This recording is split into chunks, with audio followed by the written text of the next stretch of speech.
Hello guys and welcome back to TNT Madness. Today we're going to be looking at a different type of compression, and that is what is called the triple compression.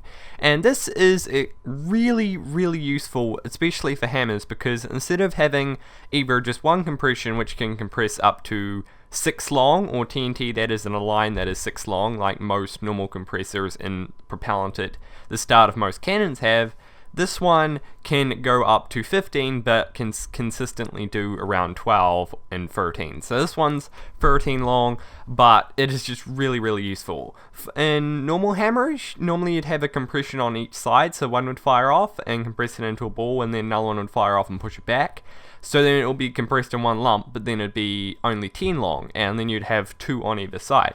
So the great thing about this one is it is only one block thicker than the normal type of compression, and it can also do more than double the normal one can do, and you only have to have it on one side, and it can do up to 13 blocks. So I just think this is very useful. It's most useful in hammers and especially in giant cannons, especially if something like a 231 shot, which is what I'm going to be using for mine, because instead of having to use something like 14 high and then 10 dispensers across, you could use 13 wide and then 12 dispensers high, or depending on maybe even 1311 if I get the calculations right.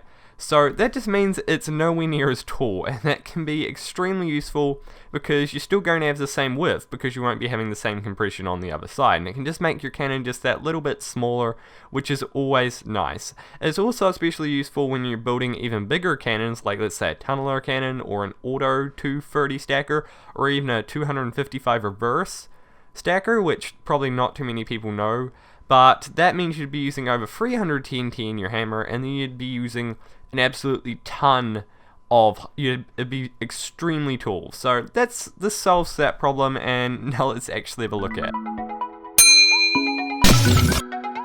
So now on firing this thing, so what we have here is at the very start we've got our main firing. So there are 3 different types of pieces to this. You'll be having this one which will fire first, then these 2 here, and then of course this one. This N one here is the most important because it'll be launched down all the way to about here. So when it explodes, it'll push all the rest of the TNT down into that hole which is at the very end. So this thing is quite consistent. It's nowhere near as consistent as the other 2, but it's much more consistent in 1.7. I just want to show you that it works in 1.82. So if we go ahead and press the button, we can see TNT fires out, and then more TNT fires out, then all of this fires, and then it should get compressed into one giant ball, which then, as you can see, all fell into this tiny little duct here. And this works very well. And don't worry, there's a less compact but less awkward way to build this, but as you can see, it works extremely well. And the thing is, though, is it's better the tighter the TNT is together. So when you're in 1.7, you would of course want to place a ladder here, because that way the TNT will hit this and then bounce back here. So that way when this TNT fires off, it'll launch it further, and of course this will go across. So this pretty much, because when you place this in 1.7, this essentially makes it the most consistent it can be. And I'd recommend 13 wide, and if you're in 1.8, 12 wide. And if you don't really mind the consistency, then you can go a total 15, but I think 13 is the perfect number for this. And that is quite a long line, and considering that you would normally have it on the other side, it makes quite the difference. So now I'm just going to quickly show this compared to other compressors. So what we have here is our triple compressor, and then the 2 standard compressors on each side. This is a lot more standard though than this. So you got your single compressor, your double compressor, and your triple compressor, which is quite ironic because they're all compressors, and then you gradually get better as you go.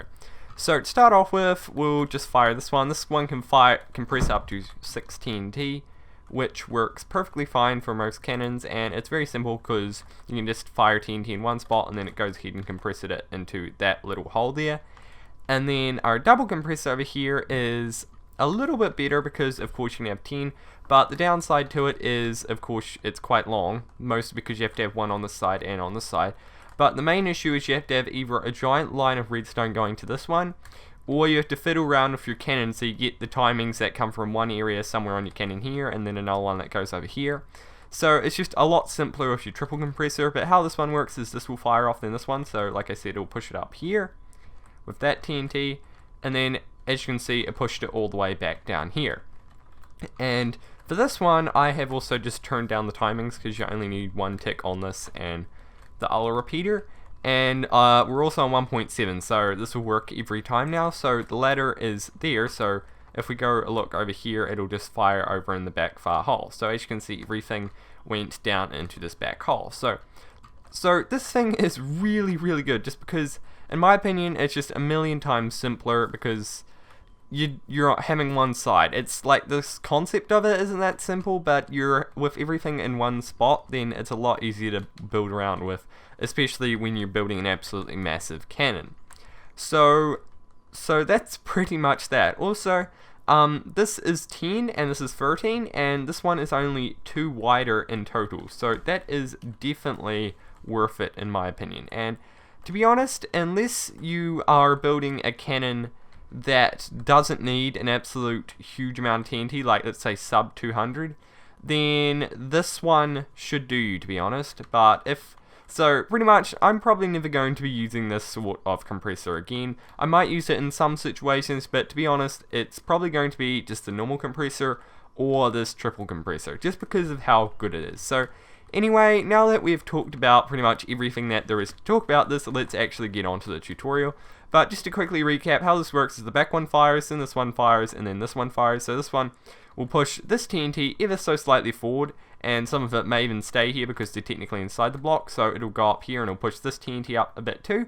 So then you have the TNT about here and the other one roughly here, and then they'll fire off, and it's of course compressing all this TNT that's in here, but then that one will fire off and it'll push the third one roundabout to the middle of where this is, and since everything is in front of it, it'll just give that last bit of power to just push everything down into here.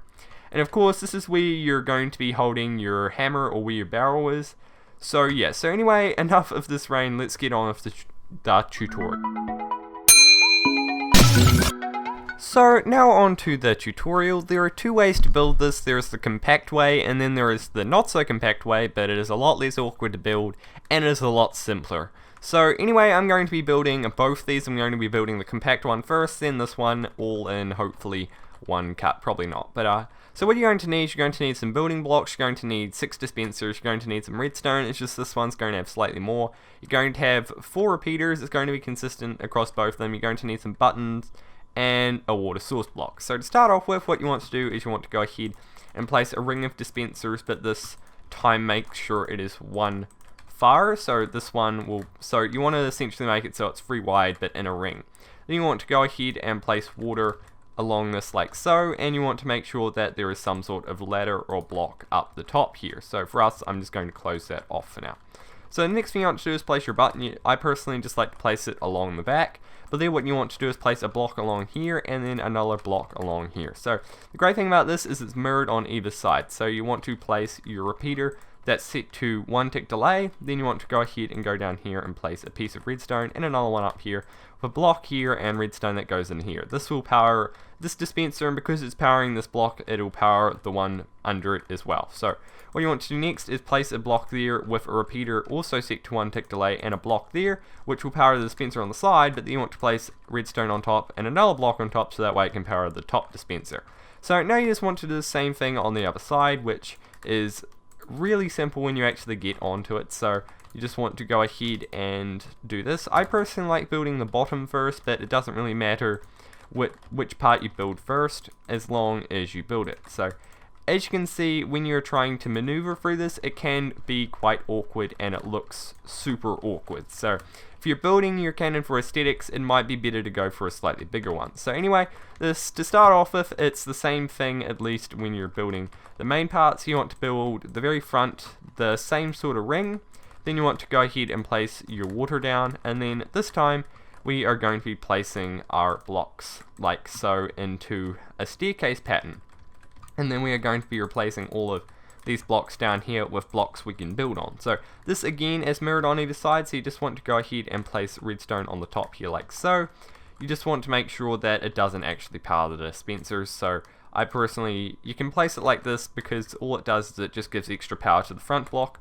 But what you want to do is you want to go down here and then go ahead and place a repeater there set to 1 tick and a repeater here set to 2 ticks. So this is a lot simpler, which some people prefer, but I prefer everything as compact as physically possible.